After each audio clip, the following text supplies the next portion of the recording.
என்ன மறக்கல, என்னை விட்டு விலகல. சில வசனங்கள் நம்ம பார்க்க போறோம். கனிகள் நம்ம எப்படி பெற்றுக்கொள்ள முடியும் என்று நாம் பார்க்க போறோம். அப்போஸ்தலர் 17வது அதிகாரம் 11ஆம் வசனம் எடுத்துக்கொள்ளுங்க. கனிகளை நம்ம எப்படி பெற்றுக்கொள்ள முடியும்? கனிகளை நம்ம எப்படி பெற்றுக்கொள்ள முடியும்? அந்த பட்டணத்தார் மனோவாஞ்சையாய் வசனத்தை ஏற்றுக்கொண்டு காரியங்கள் இப்படி இருக்கிறதா என்று தினந்தோறும் வேத வாக்கியங்களை ஆராய்ந்து பார்த்ததினால் தெசலோனிக்கேயில் உங்களை உள்ளவர்களை பார்க்கிலும் நற்குணசாலியாய் இருந்தார். இப்ப நற்குணம் எதுல வருதுங்க? சொல்லுங்க பாஸ்டர். நற்குணம் எதுல வருதுங்க? கனி. இப்போ அழகா சொல்லுது, அவர்கள் வேத வசனத்தை ஆராய்ந்து பார்த்ததுனால நற்குணசாலிகளாய் மாறினாங்க. அப்ப நம்ம கனிகளை கொடுக்கணுமா அப்படின்னா, வசனத்தை எந்த அளவுக்கு நம்ம ஆராயிரமோ அந்த அளவுக்கு தான் நம்ம என்ன பண்ண முடியுமா? கனிகளை கொடுக்க முடியும். இருமனமா ஐயா சொன்னாரு, மந்திரத்திலே என்ன பண்ணுவாங்க? காய்ச்சிடாது. அப்போ ஒரு மரம் அந்த வளர்ச்சியின் அடிப்படையில தான் கனி கொடுக்குது. அப்போ நம்ம கனி உள்ளவங்களாய் ஆண்டவர் நம்மளை மாற்றணும்னா ஆவியானவர் உதவி இருக்கிறது. அதோடு சேர்ந்து இங்க சொல்லும் பொழுது அவங்க மிகுந்த வாஞ்சியா வசனத்தை ஆராய்ந்து பார்த்ததுனால நற்குணசாலிகளாய் மாறினாங்க. அப்ப நற்குணம் என்கிற அந்த கனி எப்படி வெளிப்பட்டுச்சு? ஆவியின் கனி எப்படி அவங்களுக்குள்ள செயல்பட்டுச்சுன்னா, வசனத்தை நன்றாய் ஆராய்ந்து பார்க்கிறாங்க. நம்ம தேவைக்காக இல்ல, வசனங்கள் நல்லா ஆராய்ந்து பார்க்க சொல்ல அந்த கனிவுகளை நம்ம பெற்றுக்கொள்ள முடியும். கனி உள்ள வாழ்க்கை வாழ ஆண்டவருக்கு உதவியா இருப்பாரு. அதே போல எல்லாருக்குமே தெரியும், சங்கீதம் 1வது சங்கீதம் 1-3 வரை எல்லாருக்குமே தெரியும். படிக்க வேண்டாம், நேரம் இல்லை. நீர்க்காலில் ஓரமாய் நடப்பட்டு தன் காலத்தில் தன் கனி தன் இலையுதிராத மரத்திருப்பான். அப்ப இரவு பகலெல்லாம் அவர் வேதத்தின் மேல் பிரிய வைத்து நம்ம தியானம் பண்ண சொல்லுதா. ஒரு நீர்க்காலின் ஓரமா இருக்கக்கூடிய ஒரு மரம் எப்படி கனிகளை கொடுக்குமோ அது போல நம்ம கனிகளை கொடுக்க முடியும் என்று சொல்லி ஆண்டவர் சொல்றாரு.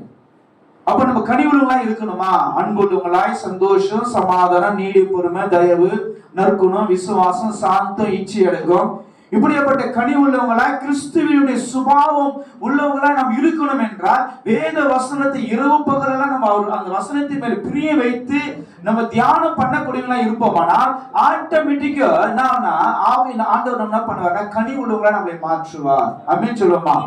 ஆமா. அதுக்கடுத்து இன்னொரு வசனங்களை பார்ப்போம். அதுக்கடுத்து எரேமியா 17வது அதிகாரம். எரேமியா 17வது அதிகாரத்துல 7-8 வசனத்தை நீங்க படிக்க சீக்கிரமா. கர்த்தர் மேல் நம்பிக்கை வைத்து கர்த்தரை தன் நம்பிக்கையாக கொண்டிருக்கிற மனுஷன் பாக்கியவான். இப்ப நம்பிக்கை என்பது எதுல வருது? கனியில வருது. படிங்க, அதுக்கு கண்டினியூ பண்ணுங்க. அவன் தண்ணீரண்டிலே நாட்டப்பட்டதும். பாரு, கனி எப்படி வருதா? படிங்க. தண்ணீரண்டிலே நாட்டப்பட்டதும் கால்வாய் ஓரமாய் தன் வேர்களை விடுகிறதும் உஷ்ணம் வருகிறதை காணாமல் இலை பச்சையா இருக்கிறதும் மழை தாட்சியான வருஷத்திலும் வருத்தமின்றி தப்பாமல் கனி கொடுக்கிறதுமான மரத்தை போல் இருப்பான். அப்படின்னா அழகா சொல்றாரு, எப்படி நம்ம கனிகளை கொடுக்க முடியும்னா நம்பிக்கையா அவர் மேல இருக்கணும். வேதத்தை ஆராயணும், இரவு பகலமா தியானிக்கணும், அவர் மேல நம்பிக்கையா நாம் இருக்கணும். அப்படி நம்பிக்கை வரும் பொழுதுதான் கனி உள்ள வாழ்க்கையில ஆண்டவர் என்ன கனி உள்ளவனாய் மாற்றுவாரு. அப்படி அந்த நம்பிக்கை வரும் பொழுது நம்ம கனிகளை கொடுக்கக்கூடியவங்களா இருக்க முடியும். அதுக்கடுத்து யோவான் 15வது அதிகாரம் 2ஆம் வசனம். யோவான் 15:2 வசனம் சீக்கிரம் பார்க்க போகிறோம். ஏகமா யோவான் 15:2. என்னில் கனி கொடாதிருக்கிற கொடி எதுவோ அதை அவர் அறுத்து போடுகிறார். கனி கொடுக்கிற கொடி எதுவோ அது அதிக கனிகளை கொடுக்கும்படி அதை சுத்தம் பண்ணுகிறார். அப்ப எப்படி நம்ம கனிகளை கொடுக்க முடியுமா? ஆண்டவர் சொல்றாரு, அவர் நம்மளை சுத்தப்படுத்துகிறதுனால கனிகளை கொடுக்க முடியும். ஆமென் சொல்லுமா? ஆமென் சொல்லுமா? அந்த 8 காரியத்தை நம்ம பார்த்தோம். ஆனா அந்த 8 காரியத்தை நடக்க சொன்னா பண்ண அந்த களை எடுக்கிறது ஒண்ணு இருக்குது பாத்தீங்களா?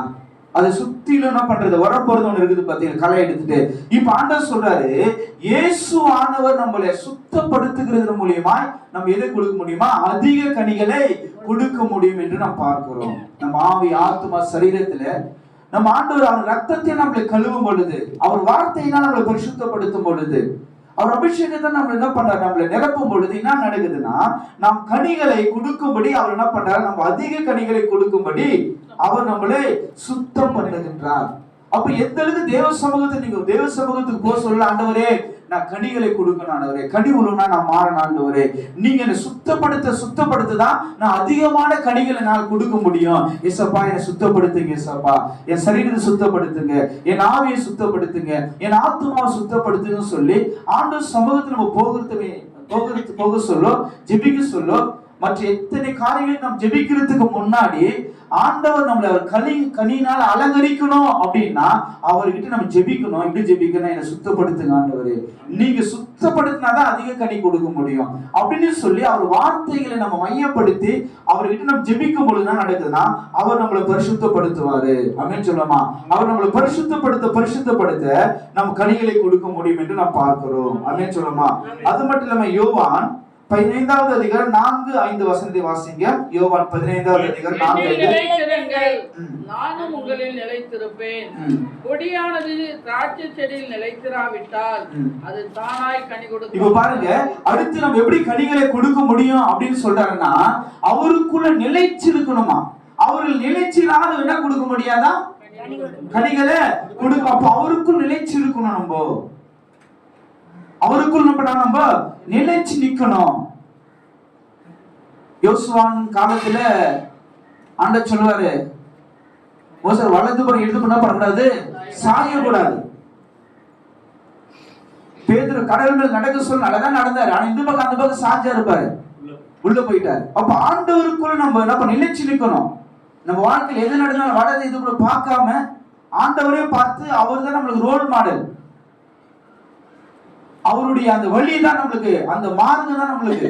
அப்ப அவர் நம்ம என்ன மார்க்கத்தை என்ன வழியை நம்மளுக்கு காண்பிச்சு அந்த வழியின்படி நாம் நடக்கும் பொழுது நம்ம என்ன பண்ண முடியுமா? கனிகளை நம்ம கொடுக்க முடியும். அவரை நிலைச்சு இருக்கும் பொழுது அவருக்குள் நிலைச்சு நிக்கணும்.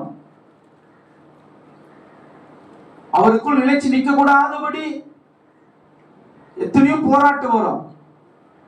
ஆனா அவருக்குள்ள நிலைச்சு இருக்கிறவங்க தான் என்ன பண்ண முடியுமா? கனிகளை கொடுக்க முடியும் என்று நாம் பார்க்கிறோம். அதே போல உன்னத பாட்டு எல்லாம் எடுத்துக்கொள்ளுங்க. உன்னத பாட்டு 2வது அதிகாரம் 3ஆம் வசனம்.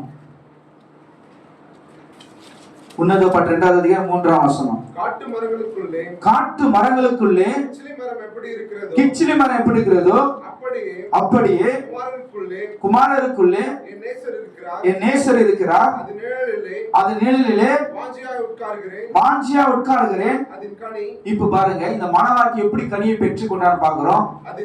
அதன் கனி என் வாய்க்கு மதுரமா இருக்குது. அப்ப இந்த இடத்துல இந்த மணவாட்டி எப்படி இந்த மணவாளன் எடுத்து அந்த ஆவியின் கனிகளை பெற்றுக்கொண்டா அப்படின்னு பார்க்க சொல்ல, கிச்சிலி மரம் யாருக்கு ஒப்பனையா இருக்கிறது?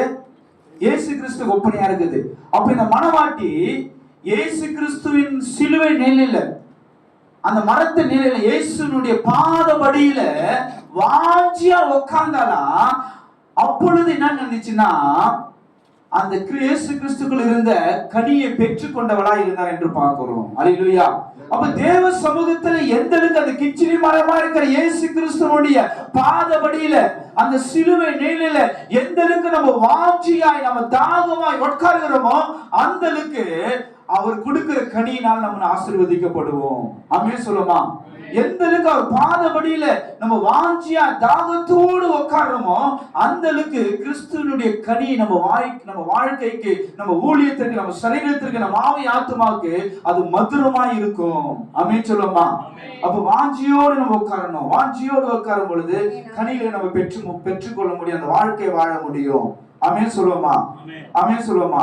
அதே போல 1 தெசலோனிக்கர் 3வது அதிகாரம் 10ஆம் வசனம் நீங்க படிக்க வேண்டாம். அவங்க சொல்றாரு, உங்கள் விசுவாசத்தின் குறைவு நிறைவாகும் பொருட்டு இரவு பகல் வேண்டுகிறேன்றார் பவுல். அப்ப அந்த கனி உள்ள வாழ்க்கை நம்ம வாழணும், கனி உள்ளவங்களா நம்ம இருக்கணும் என்றால் இரவு பகல் எல்லாம் ஜெபிக்கிற ஒரு அனுபவம் நம்மளுக்குள்ள இருக்கணும். ஆமென் சொல்லுமா? இரவு பகல் எல்லாம் நம்ம ஜெபிக்கணும். அப்ப இரவு பகலெல்லாம் தேவ சமூகத்தில் ஜெபிக்கினா நமக்குள்ள இருக்கக்கூடிய அந்த ஆவிக்குரிய குறைவுகள், அந்த கனியற்று இருக்கக்கூடிய அந்த குறைவுகள் எல்லாம் ஆண்டவர் நிறைவாக்குகிறவரா இருக்கிறாரு. ஆமென் சொல்லுமா? ஆமென் சொல்லுமா? அதுக்கடுத்து ஒரு வார்த்தை பார்ப்போம், கனிகளை எப்படி பெற்றுக்கொள்ள முடியும் என்று சொல்லி. யாக்கோப்பு எல்லாம் எடுத்துக்கொள்ளுங்க. யாக்கோப்பு 1வது அதிகாரம் 3ஆம் வசனம். யாக்கோப்பு 1வது அதிகாரம் 3ஆம் வசனம். சீக்கிரமா உங்கள் விசுவாசத்தில் உங்கள் விசுவாசத்தின் பரீட்சையானது பொறுமையை உண்டாக்கும் என்று இப்ப அறிந்து. கவனிங்க, சோதனை எதை உண்டாக்குதா? பொறுமை என்பது எதில் அடங்குது? கனி. அப்போ நம்ம எப்படி கனிகளை பெற்றுக்கொள்ள முடியும் சொல்றாருன்னா, உங்கள் விசுவாசம், அந்த வசனம் மறுபடியும் படிக்குமா, படிச்சிடுங்க. உங்கள் விசுவாசத்தில் பரீட்சையானது பொறுமையை உண்டாக்கும் என்று அறிந்து அதை மிகுந்த சந்தோஷமாக எண்ணுங்கள். அப்ப என்ன ஆண்டவர் சொல்றாரு? எப்படி நம்ம கனிவுகளை ஆண்டவர் மாத்துறாரு? எத்தனை வழிகளை வச்சிருக்கிறாரு பாருங்க. எனக்கு எத்தனை, ஏன் இந்த சோதனை, ஏன் இந்த கவலை, ஏன் இந்த போராட்டம் அப்படின்னு சொல்லிட்டு நம்ம என்ன பண்றோமா, சோர்ந்து போகிறோம். ஆனா இங்க சொல்றாரு, நம்ம விசுவாசம் என்ன பண்ணுது? சோதிக்கப்படுதுன்றாரு. அது என்ன கொண்டு வருதா? எதை கொண்டு வருதாங்க? அதுதான் படிச்சீங்க, பொறுமையை கொண்டு வருது. அப்ப நம்ம வாழ்க்கையில எந்த அளவுக்கு சோதனைகள் வருகிறதோ, அந்த சோதனையின் அடிப்படையில தான் அந்த காரியத்திலிருந்து நம்மள கனி உள்ளவங்களா தேவன் மாத்துகிறார். ஆமென் சொல்லுவோமா? நிறைய பேர் ஆசீர்வாதத்தை விரும்புவோம், ஆனா சோதனைகள் என்ன பண்ண மாட்டோம், யாரும் ஏற்றுக்கொள்ள மாட்டோம், பரீட்சை ஏற்றுக்கொள்ள மாட்டோம், வேதனைகளை ஏற்றுக்கொள்ள மாட்டோம். ஆனா இங்க கர்த்தர் சொல்றாரு, நம்மளுக்கு சில நேரத்தில் வேதனைகள், கஷ்டங்கள், போராட்டங்கள் வருது. நம்ம நினைக்கிறோம், ஆண்டவர் உண்மையதான ஊழியம் செய்யறேன், உபவாசிக்கிறேன், எல்லாம் செய்யறேன், என் வாழ்க்கையில ஏன் இவ்வளவு போராட்டம், எனக்கு ஏன் இவ்வளவு சோதனை நினைக்கிறோம். ஆனா கர்த்தர் சொல்றாரு, அன்றைய ஒரு தீர்மானத்தின்படி அழைக்கப்படும் நன்மைக்கு தான் நடக்குது. ஏன் தெரியுமா? இந்த சோதனையில், இந்த பரீட்சையில உனக்குள்ள பொறுமை உண்டாகுது, அப்படின்னா கனிகள் உண்டாகுதுன்றாரு. அதான் சங்கீதக்காரன் சொல்ற, நான் உபத்திரப்பட்டது நல்லது, இதெல்லாம் நான் பிரமாணங்களை கற்றுக்கொண்டேன். ஐயா அந்த கரையில கடைசியில முடிச்சாரு. அந்த வெயில் என்ன பண்ணுது, அந்த காயின் மேல படும் பொழுது அப்படியே அது பழமாய் மாறுது. அப்ப பழமாய் மாறணும், கனி உள்ளவங்களா மாறணும்னா அந்த சோதனை என்ற அந்த வெயிலை சகிச்சுதான் ஆகணும். அந்த வெயில் இல்லாம, அந்த சோதனை இல்லாம அது பழம் வந்துருமா? தானா பழம் வருமா? வராது. அப்ப ஆண்டவருடைய ஊழியக்காரங்க, கர்த்தருடைய ஊழியக்காரங்க நம்ம ஒன்று புரிந்து கொள்ளணும். சோதனை என்ற அந்த காரியத்தின் மூலியமாய் நம்மளை தேவன் கனி உள்ளவங்களாய் மாத்துகின்றாரு. ஆமென் சொல்லுவோமா? ஆமென் சொல்லுவோமா? இப்ப